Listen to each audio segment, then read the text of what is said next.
Sir ये बताएं कि ये जो पुलिस सर्विस है ये अभी क्या इनिशिएटिव ले रही है कराची के अंदर जो करंट सिचुएशन चल रही है, स्ट्रीट क्राइम पीक के ऊपर जा चुका है, उसको कंट्रोल करने के लिए। तो जो कराची पुलिस है वो अभी आने वाली ईद के ऊपर सिक्योरिटी के लिए किस तरह के इकदाम ले रही है? सर जो स्ट्रीट क्रिमिनल्स हैं इनको कंट्रोल करने के अंदर सबसे ज़्यादा मतलब हाथ किसका होता है? ऑपरेशन पुलिस का होता है या इन्वेस्टिगेशन पुलिस का होता है? अस्सलाम वालेकुम नाज़रीन, मेरा नाम सलमान जिलानी है और अल्लाह की बड़ी मेहरबानी है और अल्लाह की इसी मेहरबानी के साथ आज मैं मौजूद हूँ एसएसपी डिस्ट्रिक्ट केमाड़ी के ऑफिस के अंदर। तो नाज़रीन अभी मेरे साथ मौजूद हैं SSP district Keamari captain retired Faizan Ali. तो आइए इनसे बातचीत करते हैं और जानते हैं कि पुलिस सर्विस के अंदर इनका आना किस तरीके से हुआ, पुलिस सर्विस के अंदर आने के बाद जो चैलेंजेस इन्होंने फेस किए वो किस तरीके से थे और अभी जो करंट सिचुएशन चल रही है माह रमजान के अंदर उसके ऊपर पुलिस किस तरीके से काम कर रही है। अस्सलाम वालेकुम सर। वालेकुम सलाम।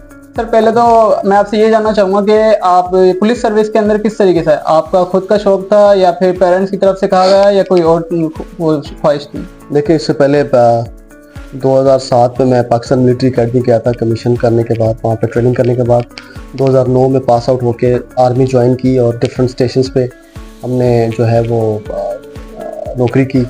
उसके बाद 2015 में मुझे ये चांस दिया गया आर्मी की तरफ से कि मैं सिविल सर्विस ज्वाइन करना चाहता हूँ कि नहीं। तो जब मैंने अपनी फैमिलीज़ और दोस्त अहबाब से जब रब्ता किया तो उन्होंने कहा कि बिल्कुल आपको जाना चाहिए। तो उस वक्त और पुलिस ज्वाइन करने का एक मकसद ये भी था कि मैं जब यूनिफॉर्म में था आर्मी में तो शौक यही था कि मैं यूनिफॉर्म का शौक था। तो इसलिए यूनिफॉर्म को बरकरार रखते हुए हमने चॉइस फिर पुलिस सर्विस पाकिस्तान की रखी।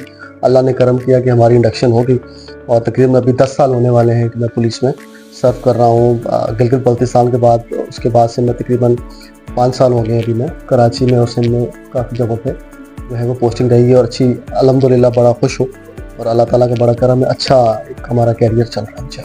सर अभी आपने जिक्र किया कि आप इससे पहले आर्मी के अंदर थे, तो सर अभी जैसे 10 साल पुलिस के अंदर हो गए, उससे पहले आप आर्मी थे, सर इन दोनों फील्ड्स के अंदर आपको सबसे ज़्यादा जो चैलेंजिंग फील्ड है वो क्या लगी है?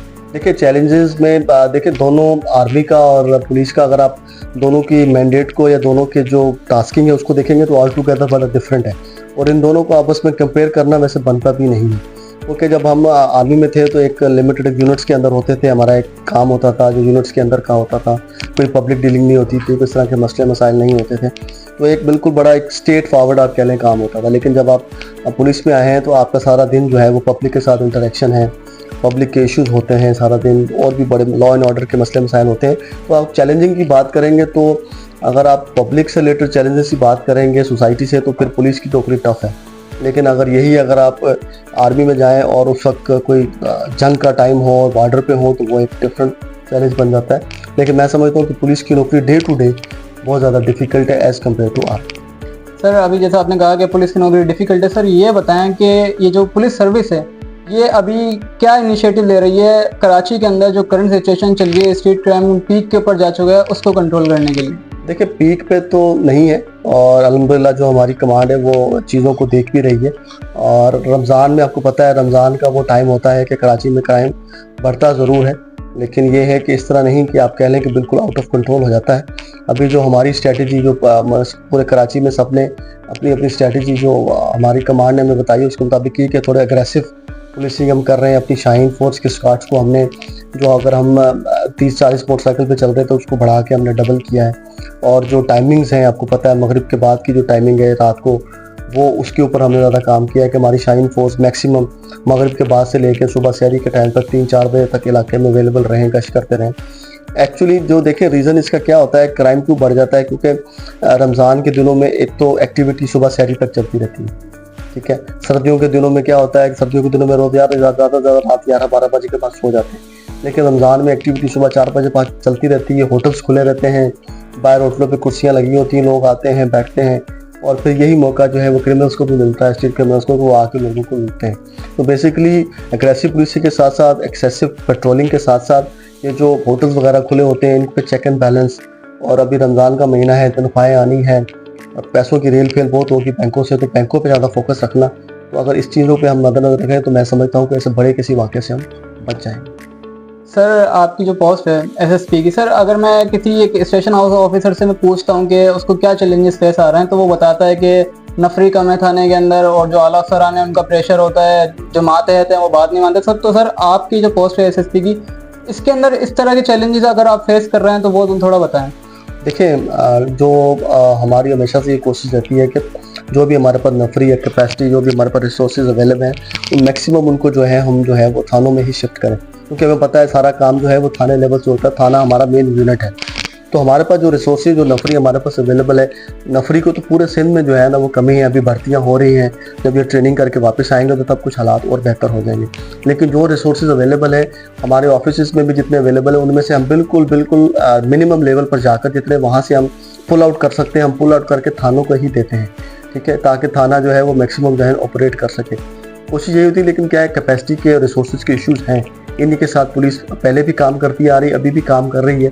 और जिस तरह अभी रिक्रूटमेंट हो रही है, अगले 1-2 साल के अंदर जो नफरी की कमी के इशू को मैं समझता हूँ, जब ये कंप्लीट हो जाएंगी रिक्रूटमेंट और ट्रेनिंग होने के बाद जब ये जवान फील्ड में आ जाएंगे, तो मैं समझता हूँ काफ़ी हद तक 70-80% ये जो कमी है नफरी की पूरी हो जाएगी। लेकिन जो रिसोर्सेज अवेलेबल है वो ऑल टुगेदर हमने थाने में दिए हुए, और थाने से ही हम काम लेते हैं और उन्हीं को नौकरी देते हैं। Sir Sindh police, specially Karachi police, अगर मैं आपसे सवाल करना चाहूँ तो जो कराची पुलिस है वो अभी आने वाली ईद के ऊपर सिक्योरिटी के लिए किस तरह के इकदाम ले रही है? देखिए इसमें डिफरेंट किस्म के, आपको पता है कि रमज़ान के अंदर हमारे पास तरावी बहुत ज़्यादा होती है, होटल्स वगैरह, बैंक्स का काम बहुत ज़्यादा बढ़ जाता है। फिर ईद के दिन में ऑल टुगेदर ईद की नमाज़ें बहुत ज़्यादा होती हैं, और इसके साथ योम अली आ जाता है, बीच में योम कुद्स है।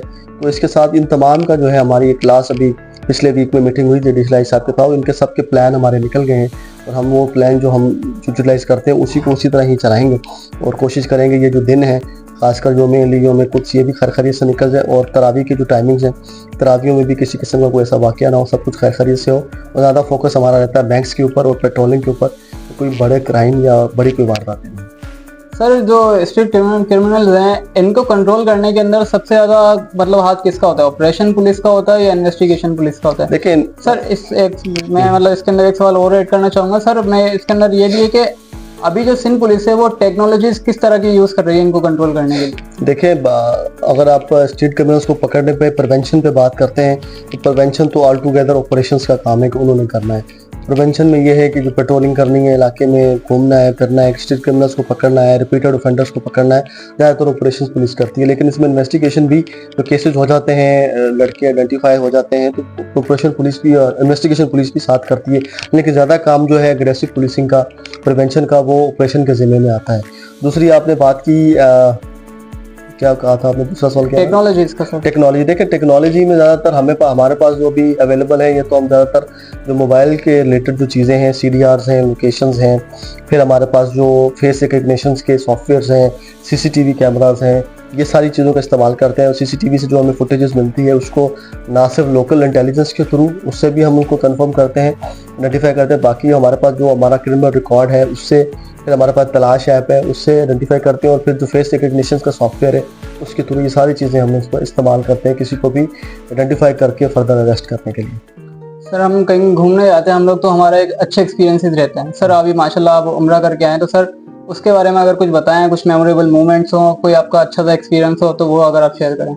देखिए उम्रे पे गया था, अल्लाह ताला जितने भी हमारे बहन भाई हैं, अल्लाह ताला सबको अपने घर पर बुलाए और उम्रे की और हज की शहादत हो।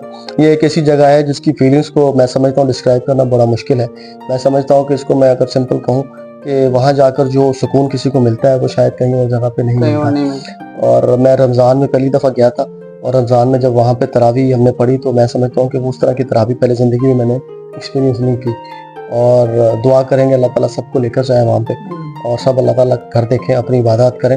ये होता है कि बंदा उधर जाने के बाद एक तो पुरसुकून हो जाता है, और एक बिल्कुल एक फ्रेश होकर बंदा आता है, उसको दिली सुकून होता है अपने रब के पास जाने के बाद। वो एक इंटरनल हर बंदे का होता है। मैं तो बड़ा सुकून महसूस करता हूँ वहाँ से आने के बाद। ओके सर, मैं एक आखिरी सवाल करना चाहूँगा कि सर आवाम किस तरीके से पुलिस से कांटेक्ट करे, और आप आवाम के लिए क्या मैसेज देना चाहेंगे कि वो पुलिस के साथ किस तरीके से कोऑपरेट कर सकती है? देखें कम्युनिटी पुलिसिंग हमेशा से फोकस रहा है कि हम लोगों को साथ लेकर चले, और लोगों के लिए हम हमेशा यही कहते हैं कि जहाँ पे आपको ऐसी कोई चीज़ नज़र आए, जहाँ पे कोई गलत एक्टिविटी हो रही, जो कि इलीगल एक्टिविटी है, उसको ज़रूर आप मद्देनज़र लाएँ।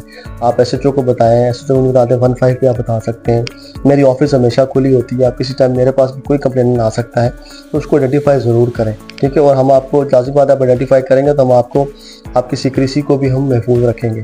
लेकिन जहाँ पे कम्युनिटी हमारा साथ देगी तो काम करने में अच्छा होगा। कम्युनिटी से ये भी कहेंगे कि मैक्सिमम अपने घरों के सामने अगर आपकी शॉप्स हैं, आप इलाके में हैं, तो लोगों को इनकरेज करें कि वो CCTV कैमराज लगाएं, ताकि जब CCTV कैमरा होगा, कोई वारदात होती है, जब हमारे पास फुटेजेस आ जाती हैं तो हमारे पास ट्रेसिंग में बड़ा आसानी हो जाती है। अगर कम्युनिटी इसमें हमारा साथ देगी तो मैं समझता हूँ कि काफ़ी जैसे सेफ सिटी हमारा प्रोजेक्ट चल रहा है, ये जब हो जाएगा और साथ लोग भी, कम्युनिटी भी साथ होगी, तो मैं समझता हूँ फिर क्राइम को कंट्रोल करने में बहुत ज़्यादा मदद मिलेगी, बहुत ज़्यादा। ठीक है सर, थैंक यू सर। शुक्रिया।